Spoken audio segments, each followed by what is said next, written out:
What's up, everyone? This is Takagi, back with my first show review of 2025. I'm reviewing New Japan's New Beginning from Osaka, February 11th. Kicking off, our first match is Hiroshi Tanahashi versus Toga Makabe, the last chapter of a 26-year rivalry. These guys came out swinging, looking to impress.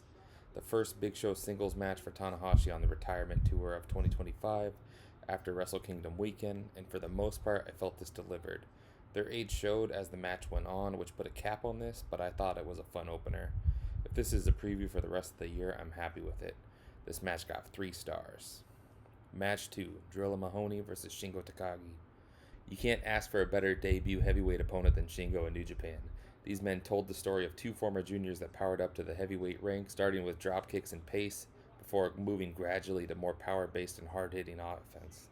Driller clearly had something to prove and wore it on his sleeve all match, while Shingo met him every step of the way, showing the levels to this, going deep in his bag with counters.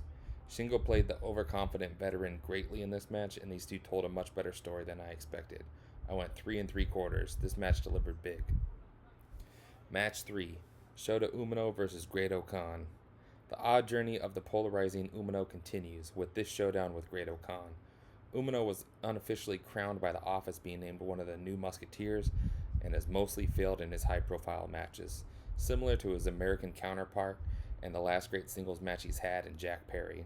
Khan was used as a bit of a meta storytelling post here, talking about Shooter's disappointments and challenging him to shave his head and don the black trunks with a loss, returning to the last time he was interesting as a young lion.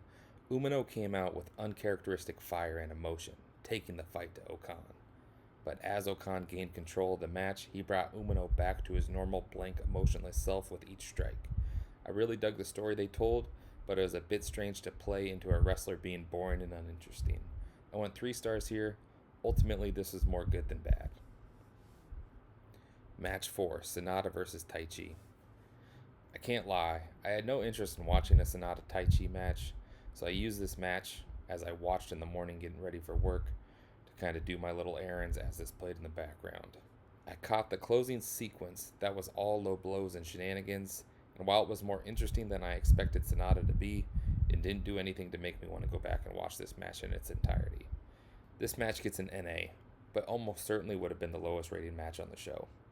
Post-match, we got the return of Yuya Uemura, which is likely all you need to know or see from this segment and match. Match 5, Roppongi ReVice versus the Ichiban Sweet Boys. I'm a big Rocky Romero fan, but it's impossible to take him seriously in championship matches in 2025. His partner, I'm not fond of in the slightest, so following SANADA Taichi put a real drag on the show for me. I like what I've seen of the Ichiban Sweet Boys so far, but I had a hard time getting up for this, or expecting much here. These guys worked hard and did what they could, but the crowd, largely like me, did not seem to care. The closing stretch with Eagles nearly destroying his leg on the dive picked up the match, and we got the ending sequence with the right 2 guys in Romero and Fujita, but there's not much here. I went 2.5 stars. This match was just fine. Match 6, Konosuke Takeshita versus Oleg Boltin for the never Openweight title. The final 4 matches on this card were why I decided to do a full show review, and this was the first of my self-proclaimed quad main event. Both these men impressed in the G1, with it being my first exposure to Oleg and Takeshita being the MVP. Their G1 match was good, and with this rematch being a championship match, I had high expectations. Takeshita made the interesting choice in this match to try to out-hoss Boltin, which made for a different but very fun encounter. It threw my expectations off a bit at the start, but once I adjusted, this was awesome. These guys beat the hell out of each other. That Predator forearm spot was awesome and something I never knew I needed. This was 4 stars. A powerhouse sprint.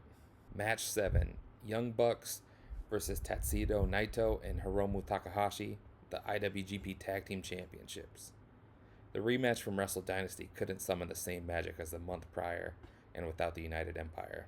The Bucks played to Naito's weaknesses, working a safer and slower match, but Naito still struggled with it all the same. This just never seemed to get out of first gear, but it still had its fun moments. The tag team of Naito and Hiromu is more of a good time than a good match, but I'd like to see them hitting more of a 3 to 3.5 star level than this version against one of the best tag teams in the history of the industry. This was only 2.5 stars. Semi-main event, Gabe Kid versus Yota Tsuji, IWGP Global Heavyweight title. This was an absolute war. These guys went out there throwing absolute bombs. This was about as hard hitting as you can get in modern wrestling. The ending of this match left me a bit deflated, taking a quarter star off of this. Even with that, I can't recommend this match enough. This match was 4.25 stars. Gabe and Tsuji continue their awesome start to the year, and these are the two guys to watch in New Japan this year. Main event, Hirooki Goto versus Zack Sabre Jr., IWGP Heavyweight title. The International Wrestling Goto Pre-Heavyweight Championship. This was the magic of pro wrestling. I was spoiled by the result and didn't start this match till 13 hours after the fact, and I was locked in emotionally every damn move anyway. This is not the same emotion as Sting's retirement match last year, but there was just something special in the air this Tuesday night in Osaka. Both these men came out there and had the entire pro wrestling world eating out of their hands.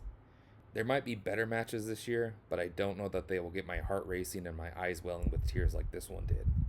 I'm a relatively new and relatively casual New Japan fan, so I can't even imagine what this is like for the diehards. This match would resonate with everyone. This match is why we all love pro wrestling. This match is 5 stars. Overall, New Beginnings in Osaka was an awesome show. While the middle dragged a tiny bit, nothing was worse than fine the entire night. You got 4 great to awesome matches and a potential match of the year. What more could you want? This show is a 9 out of 10.